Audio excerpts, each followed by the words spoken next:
मेरी तो फ़ील्ड दोनों तरफ है। मैं एकेडमिक्स में भी काम करती हूँ, मेडिकल स्टूडेंट्स को भी पढ़ाती हूँ और मैं साथ में अपना क्लिनिक भी देखती हूँ। तो मैं दोनों फ़ील्ड्स को साथ लेके चलूँगी, कभी भी इस चीज़ को डिफरेंशिएट नहीं कर सकती मैं। सो मेरे लिए दोनों चीज़ें इंपॉर्टेंट है। मेरे ख़्याल से एकेडमिक साइड ज़्यादा बेहतर है। किसी को नॉलेज देना, किसी कोई नॉलेज को पॉलिश करना ज़्यादा इंपॉर्टेंट है, और हेल्थ सेकेंड डोमेन आता है हमारे पास सबसे इम्पॉर्टेंट।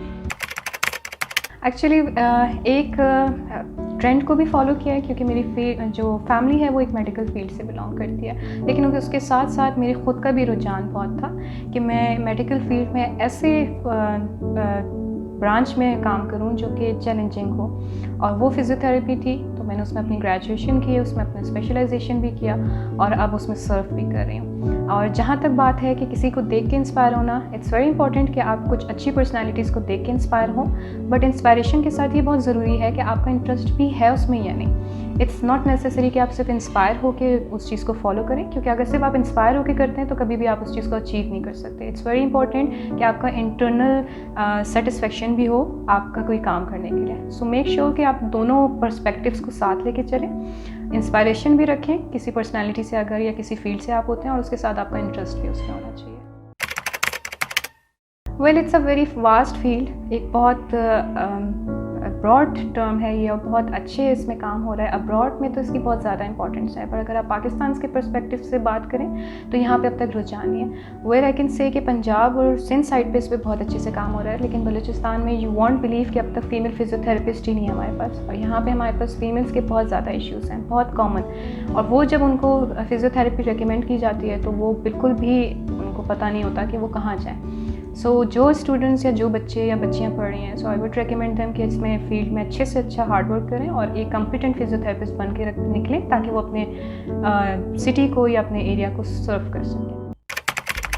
एक्चुअली फिज़ियोथेरेपी एक वो फील्ड है जो कि नॉन इन्वेजिवली, बग़ैर आपके किसी साइड इफ़ेक्ट्स के आपको डील करती है, आपको ट्रीट करती है बहुत सारी डिजीज़ को। इसमें कोई ऐसी डिज़ीज़ नहीं है जिसको फिज़ियोथेरेपी के पॉइंट ऑफ व्यू से हम ट्रीट ना कर सकें। सो बजाय इसके कि हम इन्वेजिव प्रोसीजर के थ्रू अपने आप को क्योर करें और उसके साइड इफ़ेक्ट्स फिर इन फ्यूचर फेस करें, वाई नॉट कि हम नॉन इन्वेजिव प्रोसीजर्स की तरफ जाएं। और जहाँ तक बलूचिस्तान की बात है, तो यहाँ पे हमारे पास हाई एल्टीट्यूड का एरिया है, जहाँ पे हमारे पास नॉन कम्युनिकेबल डिजीज़ बहुत ज़्यादा कॉमन है, और उनके लिए फिजियोथेरेपी बहुत इंपॉर्टेंट है।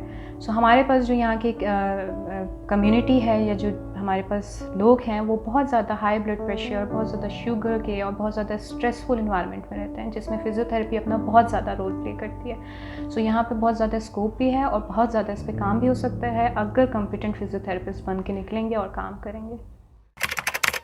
फिज़ियोथेरेपी में हमारे पास एक बहुत इंपॉर्टेंट डोमेन है जिसको हम कहते हैं एक्सरसाइज रिजीम फॉलो करना, और एक्सरसाइज के थ्रू आप अपनी ब्लड सर्कुलेशन को इम्प्रूव करते हैं, साथ में आप अपने स्किन कंडीशंस को बेहतर से बेहतर करते हैं, और साथ में अगर कोई डिटोरिएटिव या डीजेनरेटिव कंडीशंस आपके पास डेवलप हुई हैं, आप उनको भी क्योर कर सकते हैं। सो फिज़ियोथेरेपी इवन प्री ट्रीटमेंट भी काम करता है, मींस अगर आप ट्रीटमेंट नहीं ले रहे और उससे पहले भी आप फिजियोथेरेपी कराते हैं तब भी आपको बहुत अच्छे बेनिफिट्स मिलेंगे, और अगर आप पोस्ट ट्रीटमेंट मींस अगर आप कीमोथेरेपीज या रेडिएशंस या कोई इन्वेजिव प्रोसीजर्स करवाते हैं उसके बाद भी आपको हेल्प आउट करता है। तो फिजियोथेरेपी रोल प्ले करता है दोनों तरीक़ों से, प्री ट्रीटमेंट भी प्ले करता है रोल अपना और पोस्ट ट्रीटमेंट भी। सो इट्स वेरी इंपॉर्टेंट कि आप दोनों पर्सपेक्टिव में अपना ट्रीटमेंट ले सकें फिजियोथेरेपी पॉइंट ऑफ व्यू।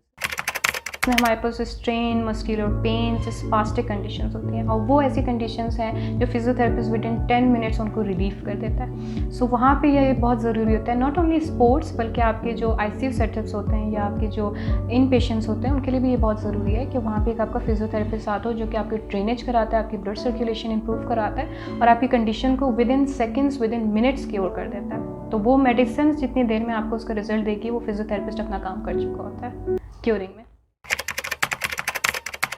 अगर आप एक्सरसाइज करते हैं और अगर आप अपनी डाइट प्लान्स अच्छे रखते हैं या अपनी लाइफ स्टाइल को बहुत अच्छे से मॉडिफाई करते हैं, तो आप वैसे ही अपनी एज से कम दिखते हैं। सो फिजियोथेरेपिस्ट तो ऑलरेडी वो उस फील्ड में है जिसमें सबसे ज़्यादा इस डोमेन को फॉलो किया जाता है या इन चीज़ों को। तो आप कैसे एक्सपेक्ट कर सकते हैं कि एक फिजियोथेरेपिस्ट एक्सरसाइज ना कर रहा हो या अपनी लाइफ स्टाइल को मॉडिफाई करके ना चल रहा हो। सो वो जब वो चीज़ें फॉलो करते हैं तो डेफिनेटली वो यंग भी लगते हैं, वो बहुत एक्टिव भी लगते हैं, वो बहुत एनर्जेटिक भी होते हैं।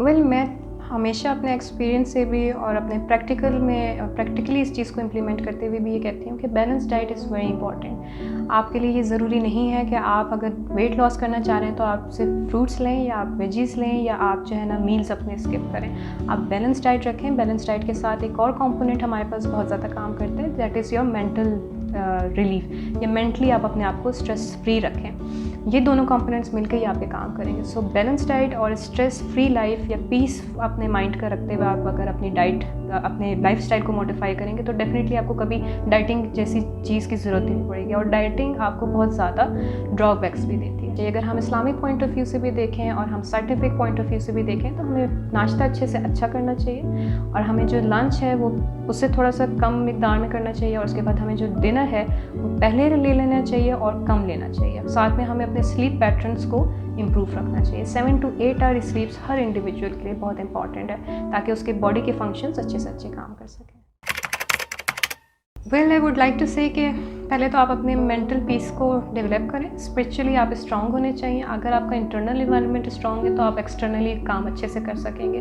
अगर आप इंटरनली ही वीक हैं, आपका स्पिरिचुअल इन्वायरमेंट ही ठीक नहीं है, आपका mind peace of mind he strong नहीं है, तो आप कभी भी फिजिकल काम के ऊपर ध्यान नहीं दे सकते। और फिजिकल पॉइंट ऑफ व्यू से अगर देखें तो आपने बैलेंस डाइट रख के अपने एक्सरसाइज रिजीम को फॉलो करते हुए आप अपनी डेली रूटीन को कंटिन्यू करें, तब कभी भी आपका वेट पुट ऑन नहीं होगा। माई फादर और सेकंड मेरी मदर। और मेरे फादर वो बहुत एक हार्ड वर्किंग और बहुत एक मेहनती इंसान है जिन्होंने हमेशा हमें एक अच्छे काम की तरफ गाइड किया। और उन्होंने हमें हमेशा कहा है कि कभी भी शॉर्टकट्स मत ढूंढना, हमेशा मेहनत करके काम करना, तो आप लोगों को बहुत अच्छा रिजल्ट भी मिलेगा। अगर आप शॉर्टकट्स की तरफ जाओगे तो कभी भी आप अच्छी चीज़ें अचीव नहीं कर सकते। तो मेरी फैमिली ही में बहुत ज़्यादा इंस्पायरिंग पर्सनालिटीज़ हैं, टू बी ऑनेस्ट। तो मुझे कभी बाहर किसी को देखने में या किसी से इंस्पायर होने की ज़रूरत ही नहीं पड़ी। और सेकंड ये है कि हमेशा हमें पॉजिटिव इन्वायरमेंट में हमारे पेरेंट्स ने रखा है। उन्होंने हम पे नेगेटिविटी कभी भी तारी नहीं होने दी। तो मुझे ये चीज़ बहुत अच्छी लगती है अपने पेरेंट्स की, अपनी सिबलिंग्स की, कि जहाँ पे भी हमें उनकी मदद रिक्वायर्ड हुई, जहाँ पे भी हमें उनका सपोर्ट चाहिए हुआ, उन्होंने हमें दिया। और हमारी काउंसलिंग बहुत अच्छी हुई है। हमें नहीं लगता कि हम बहन भाइयों में से कभी भी हमने अपने पेरेंट्स से कुछ छुपाया हो या कुछ हाइड किया हो। उन्होंने हमें इतना ज़्यादा कॉन्फिडेंस दिया हुआ है कि अगर हम गलत काम भी करते हैं तो हम उनको जाके बता देते हैं कि हमसे ये काम हुआ है, और वो हमें उसकी गाइडलाइंस प्रोवाइड करते हैं। इसीलिए मैं सबको कहती हूँ कि पेरेंट्स हैं या जो यंगस्टर्स हैं या जो एल्डर्स हैं, प्लीज़ एक दूसरे से कोऑर्डिनेशन अपनी ज़रूर बरकरार रखें, तभी जाके आपकी पर्सनैलिटीज़ बहुत अच्छे से इम्प्रूव करती हैं। वेल मुझे सपोर्ट हमेशा मेरे फैमिली की रही है प्रोफेशनल लाइफ में बढ़ने की। तो कभी मुझे यहाँ पे ये फील ही नहीं हुआ कि मुझे प्रोफेशन को या रिलेटिव्स में से या फैमिली में से किसी एक को चूज़ करना पड़े। और अगर इन फ्यूचर इस किस्म की कोई सिचुएशन पेश भी आती है फॉर फर्दर स्टडीज़ या फॉर मूविंग समवेयर, तो मुझे कहीं पे भी ये फील नहीं होता कि मेरे पेरेंट्स की सपोर्ट नहीं होगी या मेरी फैमिली की सपोर्ट नहीं होगी। So I am so much positive कि कभी भी वो मुझे अच्छी चीज़ की तरफ बढ़ने से रोक नहीं सकते। तो यहाँ पे कभी भी इस तरीके से नहीं हो सकता कि मेरी फैमिली या मेरा प्रोफेशन दोनों में मैं कंपैरिजन कर सकूँ। I believe and my parents always thought me कि आप हर फील्ड में या आप हर एज में बढ़ने की कोशिश करें। आपके पास एक सर्टेन नॉलेज को लेके आप बैठ नहीं जाया करें। सो इट्स वेरी इंपॉर्टेंट कि आप उसके साथ बढ़ते रहें और अपने आप को पॉलिश करते रहें। सो मैं आज स्पेशलाइजेशन अब तक कर चुकी हूँ। सो मैं फ्यूचर प्लानर्स के मैं PhD भी करूँ या मैं फर्दर डबल स्पेशलाइजेशन की तरफ जाऊँ या डबल मास्टर्स की तरफ जाऊँ। सो मैं अपनी नॉलेज को ज़रूर इन्हेंस करती रहूँगी, चाहे वो जिस प्लेटफॉर्म पर भी हो।